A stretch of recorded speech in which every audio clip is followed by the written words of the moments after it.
एक ऐसा इंसान जिसके चारों तरफ गोलियों की गूंज, बम के धमाके, सियासत का खेल और डर का साया लगातार बना रहा। कुछ लोग उसे डॉन कहते थे, कुछ नेता, कुछ रॉबिन हुड भी मांगते थे, कुछ गुंडा मवाली। पर सबसे बड़ा सच ये था कि उसने अपनी पूरी जिंदगी अपराध और दबदबे के बल पर चलाने की कोशिश की और आखिरकार उसकी कहानी एक ऐसे अंजाम पर पहुंची जहां उसका बचना नामुमकिन हो गया। नमस्कार दोस्तों, मैं हूं आपका होस्ट माधव तिवारी और रंगबाज में कहानी आज है अतीक अहमद की।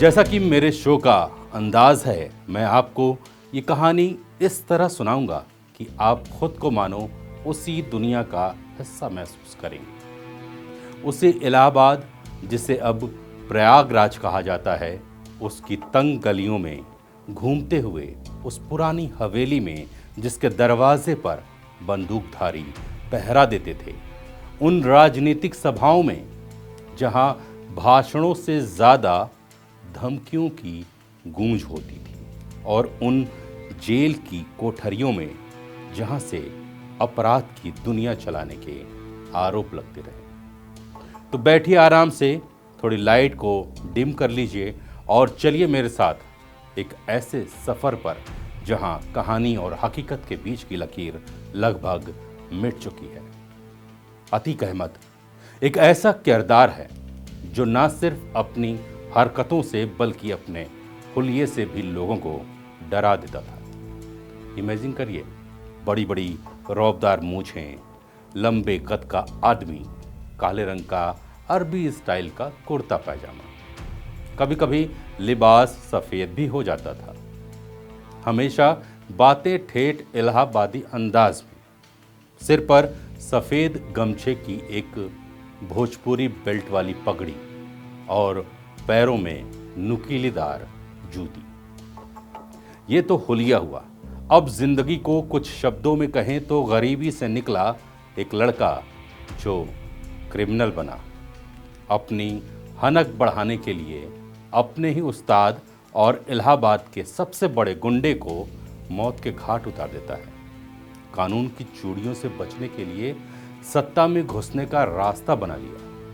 5 बार विधायक रहा, जिसका भाई चुनावी अखाड़े में उतरा और हराया गया। उसे जिसने हराया उसे इलाहाबाद की सड़कों पर दौड़ा दौड़ा कर गोलियों से भून कर मरवा दिया गया। जो वो कहता वो पुलिस करती थी, जो वो चाहता वही इलाहाबाद में ही नहीं बल्कि कई बार लखनऊ में भी बैठे सत्ता के सूरमा भी वही किया करते थे। और जो लगातार मोस्ट वांटेड रहा लेकिन जेल यात्रा कम ही की, और जब जेल में रहा तो वहाँ रहते हुए बिजनेसमैन को उठवाकर जेल में ही बुलाकर धमकी दे डाली, और जिस पर आखिर में एक्शन होना शुरू हुआ तो उसे कोई नहीं बचा पाया।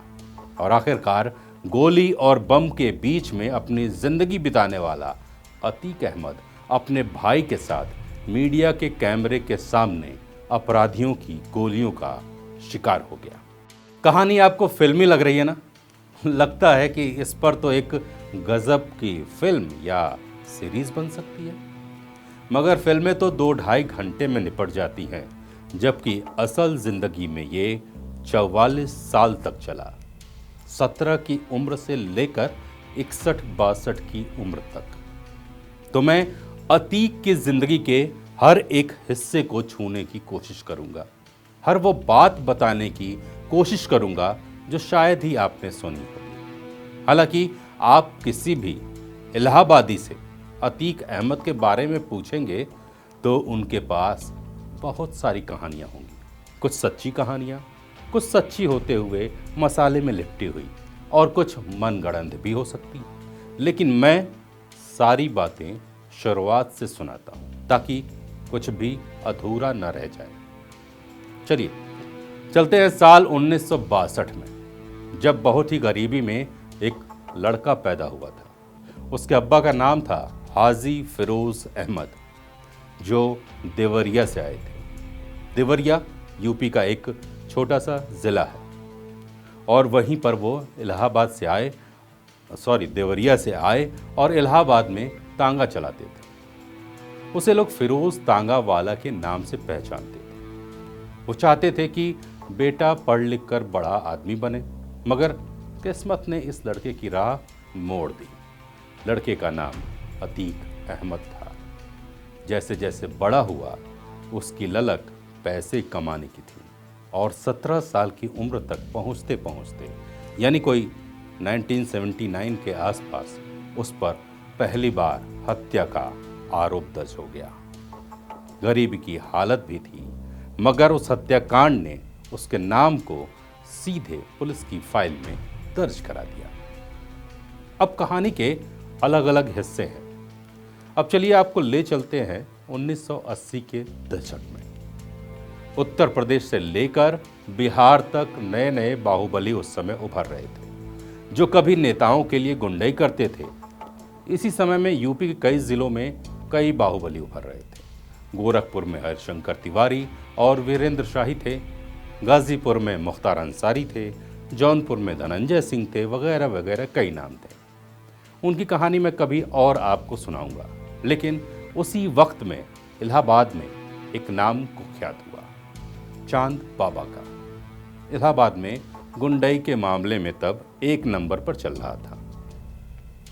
अतीक अहमद को जैसे ही पता था कि उसके लिए गरीबी से निकलने का रास्ता जो है वो यहीं से होकर जाएगा, उसे लगता था कि अपना रसूख कायम करना है, अपना दबदबा बनाना है, तो ये पहली सीढ़ी है। अतीक अब चांद बाबा का शागिर्द बना। इस दौरान उसके ऊपर मुकदमे होते चले गए।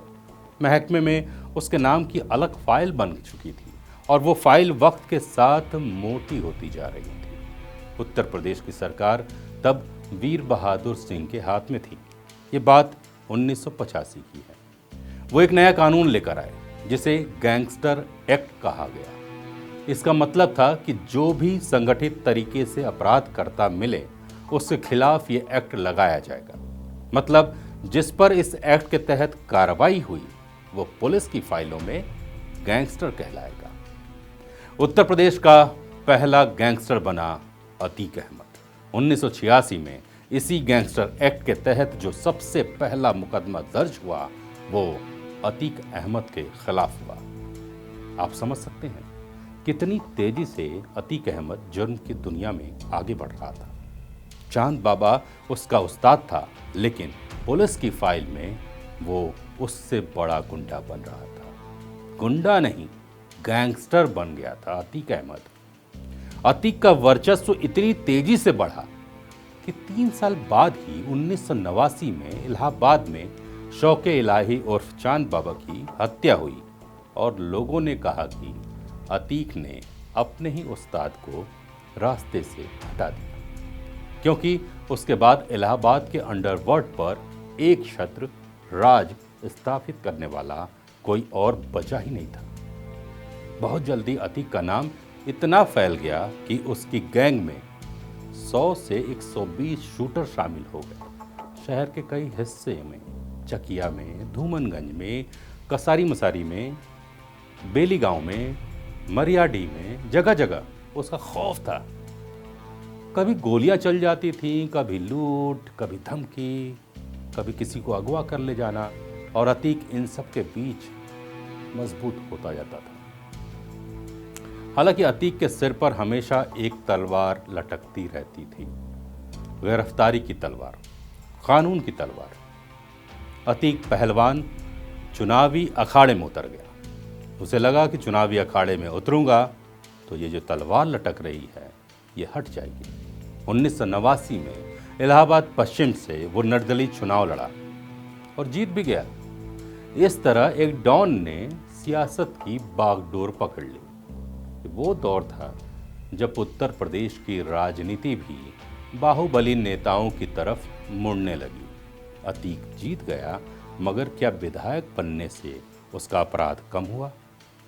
नहीं, वो अपराध की दुनिया में उसी तरह से काबिज रहा। एक तरह से उसको एक छत्र छाया मिल गई थी सियासत की, सत्ता की।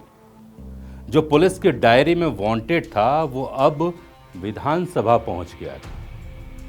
इसी समय का एक वाकया याद आता है। एक मीडिया रिपोर्ट में इलाहाबाद के एक फोटो जर्नलिस्ट एस.के. यादव के हवाले से ये छपा है कि वो तब नॉर्दर्न इंडिया पत्रिका में काम करते थे। उनके बड़े भाई का घर करैली के बी ब्लॉक में था। उनकी भाभी पास के ही एक सरकारी स्कूल में टीचर थीं और उन्हीं अतीक अहमद के इलाके से गुजरते हुए रोज़ बस से जाना पड़ता था। वहाँ कुछ गुंडे अक्सर बस में छेड़छाड़ करते थे, बदतमीज़ी करते थे। एस.के. यादव के भाई ने पुलिस में शिकायत की और उस शिकायत पर किसी तरह से एफआईआर भी दर्ज हो गई, पर कोई एक्शन नहीं लिया गया। उल्टा गुंडों को पता चला तो उन्होंने और भी ज़्यादा छेड़छाड़ शुरू कर दी और कहीं कभी कभी हिंसा पर भी उतारू हो जाते थे। बेबस होकर एस.के. यादव ने अपने अखबार में खबर छपवाई, जब टीचर गुंडों से घिर जाती है। तब पुलिस ने एक गुंडे को गिरफ्तार किया।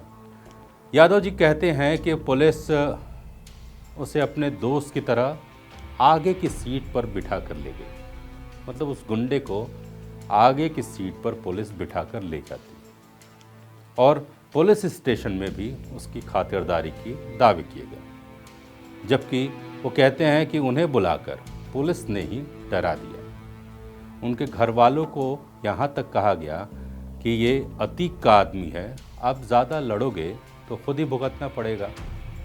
हालात इतने बिगड़ गए कि यादव के भाई ने मकान छोड़कर जाने का सोच लिया। मतलब उन्होंने सोचा कि अब मकान बेच दो और यहाँ से निकल जाओ, नहीं तो ये अतीक के गुंडे परेशान करते रहेंगे और पुलिस तो सुन ही नहीं रही। और थक हार कर फिर एस.के. यादव ने सोचा कि क्यों ना भाई के बारे में जो भी उनकी प्रताड़ना हो रही है उसके बारे में सीधे क्यों ना बात कर ली जाए अतीक अहमद से। तो एक दिन कहीं प्रेस कॉन्फ्रेंस में अतीक अहमद से वो टकरा गए और वहाँ उन्होंने सारा किस्सा अतीक अहमद को सुनाया। तब अतीक अहमद ने उनसे कहा, जो उन्होंने खुद अपनी मुज़बानी बताया है, कि अमें तुम काहे परेशान हो रहे हो? तुम कह रहे हो तुम्हारा मामला है, तो फिर भाई को बोलो मकान बेचने की ज़रूरत नहीं है, अब कोई नहीं आएगा। और वाकई बदमाशों ने छेड़छाड़ बंद कर दी और उसके बाद से उनके भाई या उनकी भाभी को परेशान नहीं किया। हालांकि कुछ समय बाद वो अपना मकान बेचकर वहाँ से चले गए। लेकिन ये जो वाकया हुआ, इससे ये पता चला कि जिन गुंडों को पुलिस रोक नहीं सकी, उनकी लगाम अतीक के हाथ में थी और अतीक ने उस लगाम को खींच लिया। साफ है कि अतीक अहमद किस तरह से इलाके में अपना दबदबा बनाकर रखता था। जहां जनता की सुरक्षा पुलिस को करनी चाहिए, वहां एक माफिया से लोगों को सुरक्षा मांगनी पड़ती थी और उन्हें मिल भी जाती थी। जाहिर है अतीक अहमद ने इसी तरह से अपना रसूख कायम किया कि पुलिस में जाओगे कुछ नहीं होगा, लेकिन मेरे सामने सजदा करोगे तो मैं तुम्हारा रक्षक बनूंगा, तुम्हें मेरे से सेफ्टी मिलेगी, सुरक्षा मिलेगी। वास्तव में ये पुरानी फिल्मों में चले आ रहे खलनायक के स्टाइल को अतीक ने कॉपी कर लिया था। उसे कुछ आदमी ही माहौल बिगाड़ते थे और अतीक ही उस बिगड़े माहौल का मसीहा बन जाता था। इस तरह उसका डर और उसकी रॉबिन हुड वाली छवि साथ साथ चलती रहती थी। कुछ लोग कहते भाई अतीक हमारी मदद करता है, और दूसरे लोग कहते उसी ने तो सारा खेल बिगाड़ा है, उसी ने तो सारा बवाल खड़ा किया है। ये सब चलता रहा और वो बार बार विधायक चुना जाता रहा, फिर सांसद भी बना। उस दौर में उत्तर प्रदेश में सत्ता बदलती रही, कभी सपा, कभी बसपा, कभी बीजेपी, पर अतीक की पहुंच कम नहीं हुई। वो अलग अलग पार्टी में जाता, मगर हर जगह एक ही बात थी, उसकी दबंगई और दहशत। कई मामलों में उसने बड़े नेताओं से अच्छे संबंध बना लिए, चाहे वे किसी भी पार्टी के हों। अगर कोई पुलिस अफसर उसे रोकने की कोशिश करता तो वो ऊपरी दबाव पर आ जाता। यह अतीक का इलाका है, संभल कर। उसका वर्चस्व कुछ ही समय में इतना ज़्यादा हो गया कि प्रदेश की राजनीति में वो दखल देने लगा। एक और वाकया सुनाता हूं, बहुत ही सनसनीखेज वाकया। 3 जून 1995 बहुजन समाज पार्टी की मायावती पहली बार मुख्यमंत्री बनी, उत्तर प्रदेश की मुख्यमंत्री। लेकिन जिस दिन उन्होंने मुख्यमंत्री पद की शपथ ली, उससे एक दिन पहले उत्तर प्रदेश की सियासत की सबसे शर्मनाक घटना घटी थी। 2 जून 1995 को लखनऊ के एक गेस्ट हाउस में कांसीराम के आदेश पर मुलायम सिंह यादव की सरकार से समर्थन वापस लेकर और राज्यपाल के सामने भारतीय जनता पार्टी के साथ मिलकर सरकार बनाने का दावा पेश करने के बाद मायावती अपने विधायकों के साथ बैठक कर रही थी उसी गेस्ट हाउस में। और उधर समाजवादी पार्टी के मुखिया मुलायम सिंह यादव को खबर मिल गई कि मायावती ने अपना हाथ बीजेपी से मिला लिया है। मुलायम सिंह यादव के बाहुबलियों का एक जत्था उस गेस्ट हाउस पर पहुंच गया और वहां पर होने लगी बीएसपी के विधायकों के साथ मारपीट। मायावती तुरंत एक कमरे में चली गई और दरवाज़ा अंदर से बंद कर लिया। देखने वाले बताते हैं कि दरवाज़ा अंदर से बंद तो किया ही गया, अंदर उन्होंने दरवाजे के पास कुर्सी मेज सब कुछ लगा दिया था, क्योंकि दरवाजे को लगातार पीटा जा रहा था और बाहर से मायावती को गालियां दी जा रही थी। उनका कहना था कि अगर दरवाज़ा खुल जाता तो जाने क्या हो जाता। हालांकि बाद में मायावती ने यह भी आरोप लगाया कि उनके साथ भी बदसलूकी हुई, बसपा और सपा के विधायकों में मारपीट हुई। दुनिया इस कांड को गेस्ट हाउस कांड के नाम से जानती है। इस हमले में भी अतीक का नाम सामने आया। लोगों ने नाम लिया अतीक का। कुछ रिपोर्ट्स बताती हैं कि उस हमले के वक्त अतीक अहमद वहीं पर था। आज रंगबाज में अतीक अहमद की कहानी को यहीं पर रोकते हैं, लेकिन इस कहानी के कुछ हिस्से अभी बाकी हैं और उन हिस्सों के बारे में, उन खूंखार कहानियों के बारे में अगले पार्ट में आपको हम सुनाएंगे कि कैसे अतीक एक बड़ा क्राइम का सिंडिकेट बना लेता है और बाद में उसका अंत बहुत ही बुरा होता है, जैसे कि हर बार एक अपराधी का अंत होता ही होता है। तब तक आप सुरक्षित रहिए, सतर्क रहिए और सजग रहिए। जय हिंद।